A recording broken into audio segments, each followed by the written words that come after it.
Assalamualaikum warahmatullahi wabarakatuh. Perkenalkan, nama saya Rizky Nurpita. Di sini saya akan menjelaskan mengenai sistem kapitalisme. Pertanyaan pertama, bagaimana hubungan antara mazhab fisiokrat dan merkantilisme tersebut? Dalam mazhab fisiokrat, jika ingin negara makmur, maka kita harus mengelola sumber daya alam yang diberikan oleh Tuhan. Contohnya dengan cara bertani yang dilakukan oleh negara berkembang.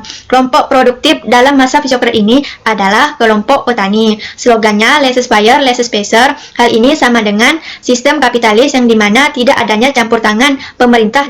Begitu juga dengan mazhab merkantilisme yang dimana suatu negara berusaha untuk menjadi kaya apabila kita dapat melakukan perdagangan antar luar negeri, misalnya dengan melakukan ekspor dan impor. Jika kita dapat melakukan ekspor lebih banyak, maka emas yang dimiliki suatu negara akan banyak juga, karena emas waktu dahulu adalah menjadi tolak ukur kayanya suatu negara. Namun, apabila yang melakukan kegiatan perdagangan tersebut adalah para pengusaha, sama saja dengan kelompok kapitalisme yang dimana pengusaha yang berkuasa.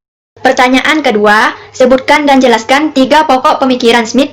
Yang pertama adalah division of labor. Pembagian tenaga kerja akan mendorong spesialisasi. Setiap orang akan mengerjakan sesuai dengan kemampuannya masing-masing, sehingga pekerjaan akan lebih efisien dan bisa memproduksi output lebih banyak. Misalnya, suatu toko kue yang membagi tenaga kerjanya dalam beberapa bidang. Bidang yang pertama fokus untuk mengadun kue, bidang kedua fokus untuk memanggang kue, bidang yang ketiga fokus untuk menghias kue, dan yang terakhir adalah fokus untuk membungkus. Kedua, productivity.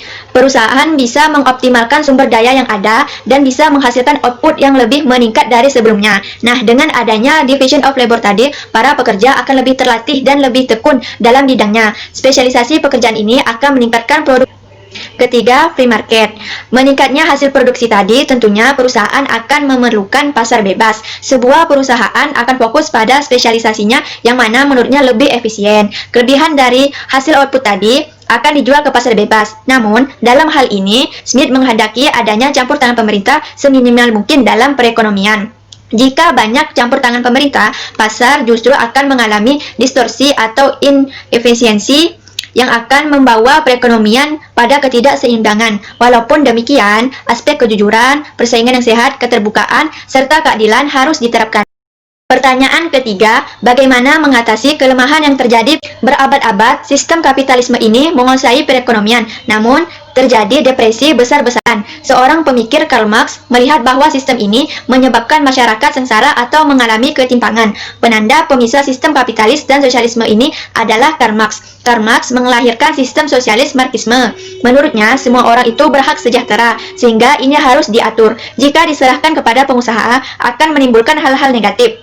Dalam sistem kapitalisme, semua yang terjadi harus diatur pemerintah kembali, dan semuanya masyarakat akan merasakan kekayaan atau sumber daya yang dimiliki oleh negara. Oleh karena itu, untuk mengatasi kelemahan yang terjadi pada sistem kapitalis, pertanyaan keempat, apakah setelah diterapkan sistem kapitalis suatu negara akan makmur? Menurut saya, sistem kapitalis jika diterapkan suatu negara akan makmur, namun bagi golongan tertentu saja, yaitu para pengusaha atau individu saja yang dimana mereka berkuasa atau diberi hak kepemilikan untuk mengelola sumber daya serta alat-alat produksi.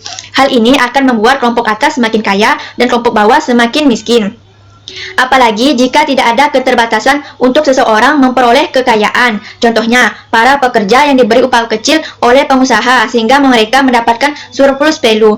Tidak adanya intervensi dari pemerintah membuat masyarakat bawah semakin tertekan karena tidak adanya campur tangan pemerintah. Baiklah, mungkin hanya itu yang dapat saya sampaikan. Kurang lebihnya mohon maaf. Assalamualaikum warahmatullahi wabarakatuh.